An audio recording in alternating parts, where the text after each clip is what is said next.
Assalamualaikum warahmatullahi wabarakatuh.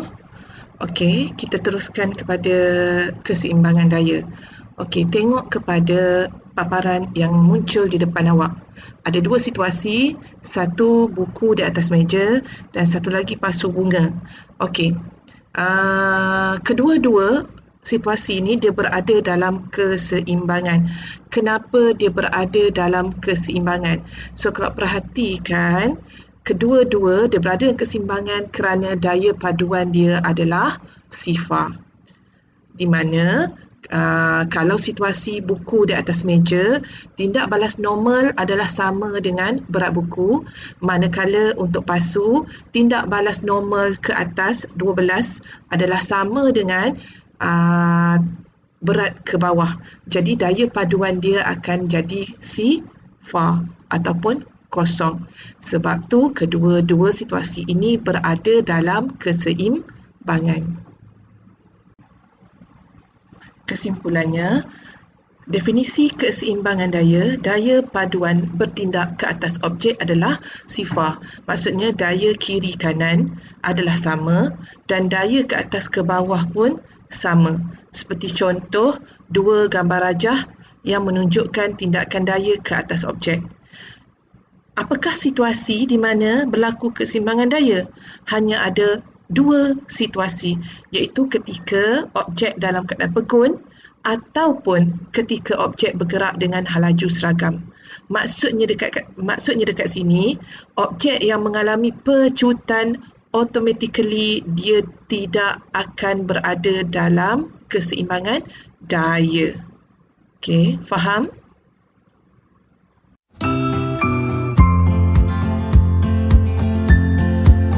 Kemahiran yang kedua, setelah kita tahu apa dia keseimbangan daya, perkara yang awak perlu pandai buat ialah melakar segitiga daya.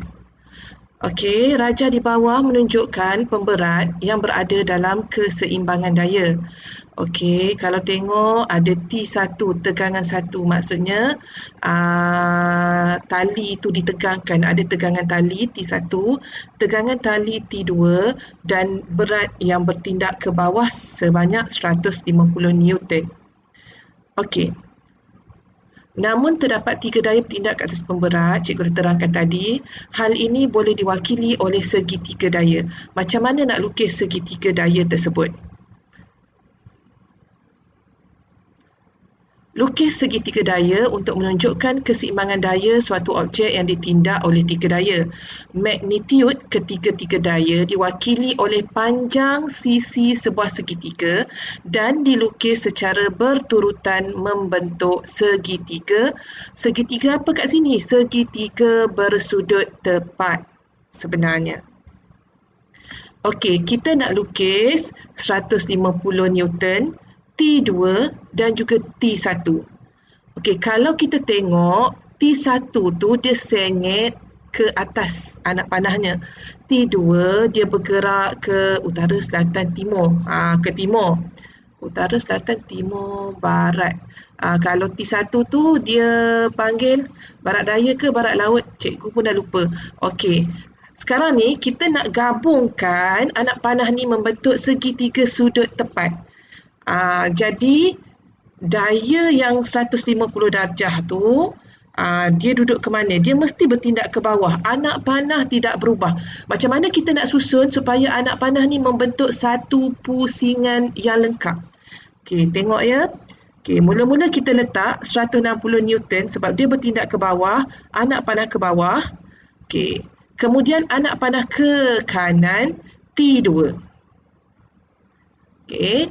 Dan anak panah yang sengit ke atas tu barat laut belah situ, tak tahulah, cikgu lupa dah, geografi lama tak belajar. Okey, so dia bercantum membentuk segitiga sudut tepat dan arah gerakan anak panah tu adalah satu hala. Okey, ini kaedah untuk melukis segitiga daya. Kenapa perlu buat segitiga sudut tepat ni? Okey, kita lengkapkan gambar rajah 150 Newton, T2, T1 dan juga sudut Sudut dia berada di antara pertemuan garis yang sengit dan garis ke bawah tu. Sebab kita pindahkan secara selari daya untuk berat, arah daya berat. Okey, kenapa kita dapatkan bentuk segitiga sudut tepat? Sebab kita nak guna trigonometri. So tolonglah fahamkan betul-betul trigonometri, sin, cos, tan yang awak belajar masa menengah rendah dulu dalam matematik. Okey, cikgu terangkan macam mana nak guna trigonometri. First, kena ingat sin, cos, tan. Sin, sebelah, sisi bersebelahan sudut bahagi dengan hypotenuse. Hypotenuse ialah sisi yang paling panjang dalam segitiga tersebut, di mana sisi tersebut bertentangan dengan sudut 90 darjah. So, kalau tengok pada gambar rajah segitiga yang kita buat, T1 adalah hypotenuse. 150 ialah sisi yang bersebelahan.